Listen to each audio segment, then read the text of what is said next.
In this lecture, we'll discuss what contributes to a successful ICAM project and the characteristics of good strategizing. First, a successful project has 3 qualities. Number 1, it's rooted in your values. Number 2, it achieves a specific measurable aim by the end of the program. And number 3, it involves organizing others to achieve that outcome.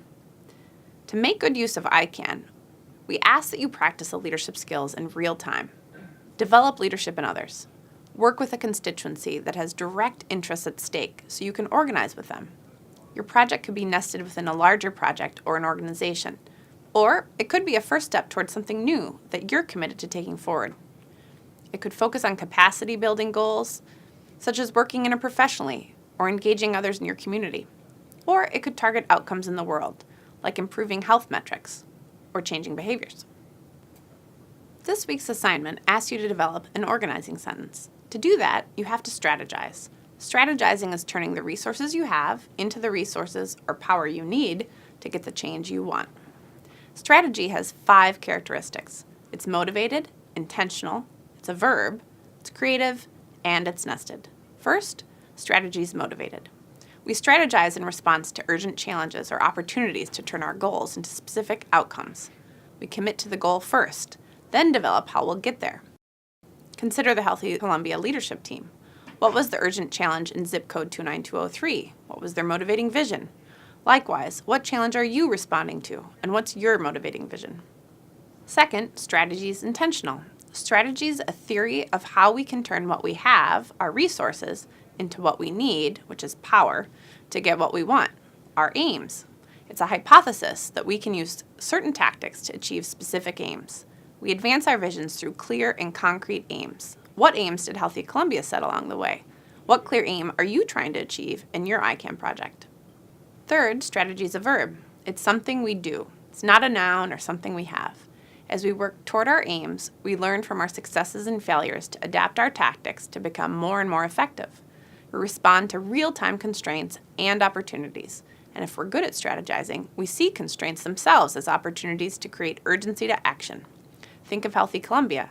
They didn't know what their aims should be until they began an iterative process of strategizing with people on the ground, individual by individual, house meeting by house meeting.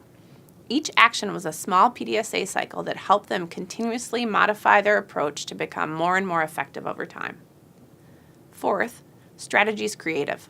Challenging the status quo requires making up for our lack of resources by using the resources we have intentionally, enabling creative resourcefulness.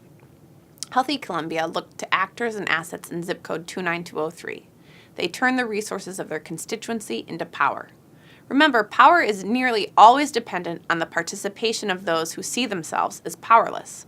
Disrupting that status quo gets the attention of decision makers and shifts the balance of power, which occurred as partners built relationships and trust to work together in new ways.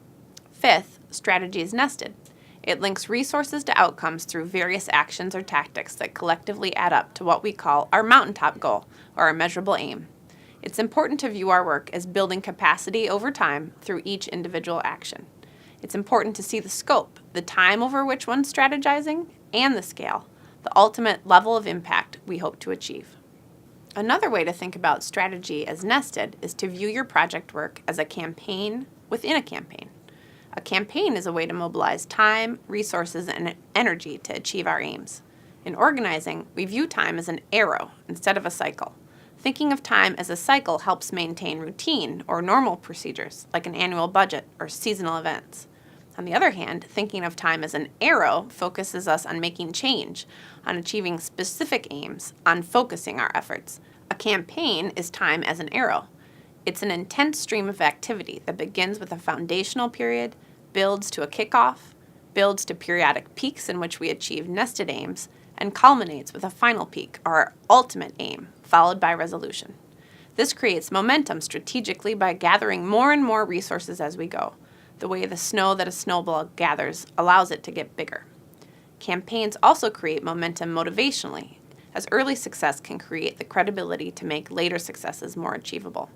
You may want to think of your project or this course as an 8-week campaign, nested within a larger effort. Think of Healthy Columbia's design. Before they even had an aim for a campaign, they conducted a nested campaign. what we call a foundational campaign. They organized and developed leaders through one-to-one meetings, team meetings, telling their narratives, getting clear on their strategy to engage others. They conducted a listening campaign through 45 house meetings and set the strategic direction of their work through a collective decision-making process.